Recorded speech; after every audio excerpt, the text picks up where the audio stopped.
When I think about what in the world is intolerable to me, a lot of things could come to mind. I mean, there's all kinds of crimes are easy to spot it. Child abuse and domestic violence, and those are intolerable.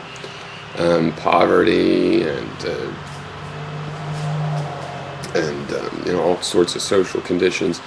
One thing about the tolerability is something when we're talking about a social situation that gets confusing is like, okay, well, it's intolerable to beat up puppies in the public square for public entertainment. Okay, but that doesn't happen, so this isn't something we talk about, the toleration. And similarly, in a disease, it can be intolerable that we lose X number of people to colon cancer a year. But that would imply that there's more we could do. The intolerability of that is humans not doing what they could do. Intolerability is going to be related to human behavior, right? And if they are purposely perpetuating some negative event, that's definitely intolerable. And also if through negligence they are doing it, that could be considered intolerable. But the interesting or badly interesting thing about something being intolerable is how do you react when it is intolerable? With intolerance. And is that an effective way? In classic philosophy, we're just always trying to say, is that the right feeling? And is that the right, should I tolerate? Every idea, we get it, and then we're like, we're supposed to find if this feeling's right. In reality, it's like trying to run a program to process some information. You got information coming in. Intolerance is like it's certainly not the only way to feel. How are you going to act? To act intolerant is certainly not the only action you can take for something that you want to change, right? It's intolerable, meaning really you want to change it, but there's a lot of things besides intolerance that you can bring up as a reaction to it. You can be proactive. You try to isolate the problem. You can actually start problem solving, and I don't see intolerance as much of a problem solving attitude. So when we're asking what's intolerable, we're list making and we're brainstorming. But as soon as we have that list, then we need to make sure we tolerate the facts that we have to tolerate. In other words, people that don't want to tolerate something, often they just want to stay away from it. And you're going to have to dive into it.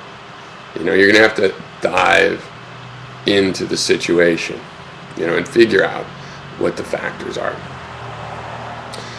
And so in that sense, I just don't really advocate ultimately the intolerability measure way of thinking about the world. I think it leads to just like blanket actions, like fuck them, or we should this, and we don't, whereas what we always need is specific engineering, like here's the situation, here's what the tendency, we want to do this is our first idea, if we do that there'll be this reaction, so we're going to trust this up, just engineering as good as we can do. If it's primitive, fine, we'll wait 1,000 years, it'll get modern, but we do what we can right now with reasoning. And you're constructive. And so ironically, one of the main problems for me is just the attitude that people have about changing the world. It just brings in so many absolute and really metaphysical and even theistical metaphors that are counterproductive. They just keep reinforcing this hierarchical command and control way, status hierarchy way that human beings have become accustomed to. Now, I would be totally pessimistic that that's the way it's going to be forever, but what people forget about human nature is we didn't have human nature when we were chimps, when we were rodents. We were evolving. It doesn't matter if we were a certain way for 6 million years. It could be different for the next 6 million. So you don't have to give in to nature. You have to invent and make the nature. And I feel pretty sure that a lot of humans will go on to refine this belief in command and control hierarchy, and will become cells in a multi-individual entity, the society. And the society may actually have a full personality. The individuals will not.